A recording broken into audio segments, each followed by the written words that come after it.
မျက်စိနဲ့မြင်ရတဲ့အသည့်အသည့်ပစ္စည်းဝတ္ထုတွေတွေ့လို့လိုချင်စိတ်ဖြစ်လာတိုင်းလိုချင်စိတ်ဖြစ်လာတိုင်း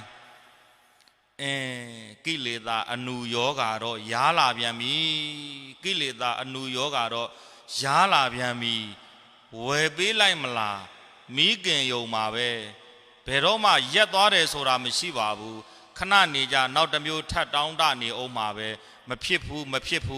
အဲ့ဒါလို့ခဏမြင်နေရတိုင်းလိုချင်နေတဲ့စိတ်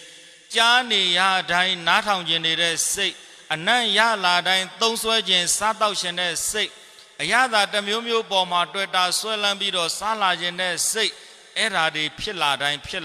ကိုပြန်တတိပေးပါကိလေသာအနုယောဂါတော့ထလာပြန်ပြီကိလေသာအနုယောဂါတော့ထလာပြန်ပြီအလိုမလိုက်နဲ့အကြိုက်မဆောင်နဲ့အလိုလိုက်ပြီးတော့မိခင်ပေးဖို့မကြိုးစားနဲ့ပညာဉာဏ်နဲ့ပြီးအောင်ဖြတ်အဲ့ဒီလိုမှမဟုတ်ရင်တော့ဝယ်ပေးနေရတာကအတော့တတ်မှာမဟုတ်ဘူးရှာကျွေးနေရတာကအတော့တတ်မှာမဟုတ်ဘူးလို့သူတော်ကောင်းများအနုမိခင်တဲ့သဘာဝကိုမေ့မသွားပဲနဲ့မိမိကိုအမြဲဆုံးပါတို့တွေတတန်တရားလုံးကနေပြီးတော့ဒီကနေ့ထိမိခင်လာခဲ့ကြတာလူကြားတဲ့ရောက်လေကုတ်ကောင်းလေပါပဲ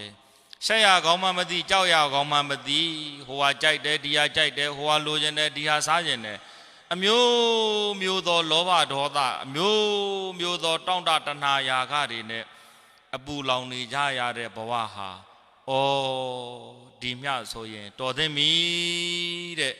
မိခင်နေတဲ့ဘဝကြီးဟာရှက်เสียကောင်းပြီဒီအနုယောဂါကိုပညာဉာဏ်နဲ့ဆင်ခြင်သုံးသပ်ပြီးတော့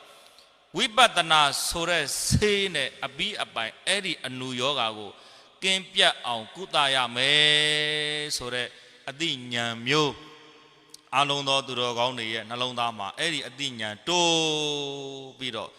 အာယုံတိုင်းပေါ်မှာတွေ့တာတောင့်တတဲ့တဏှာရာဂတွေကိုပယ်တတ်နိုင်အောင်ကြိုးစားပါလာသမျှအာယုံတွေကိုပညာဉာဏ်နဲ့ဆင်ခြင်ပြီးတော့အနိစ္စဒုက္ခအနတ္တလို့လက္ခဏာသဘောတွေကိုဉာဏ်နဲ့မြင်အောင်ဆင်ခြင်နိုင်မယ်ဆိုရင်အဲ့ဒီအာယုံတွေကအာလုံးသောသူတော်ကောင်းတွေကိုအပေတကားကြီးပိတ်လို့နိဗ္ဗာန်အထိတွန်းပို့ပေးပါလိမ့်မယ်လာသမျှအာယုံမှန်သမျှကိုပညာဉာဏ်နဲ့ဆင်ခြင်သုံးသပ်ပါသူတော်ကောင်းတို့ပညာဉာဏ်နဲ့ဆင်ခြင်သုံးသပ်ပါ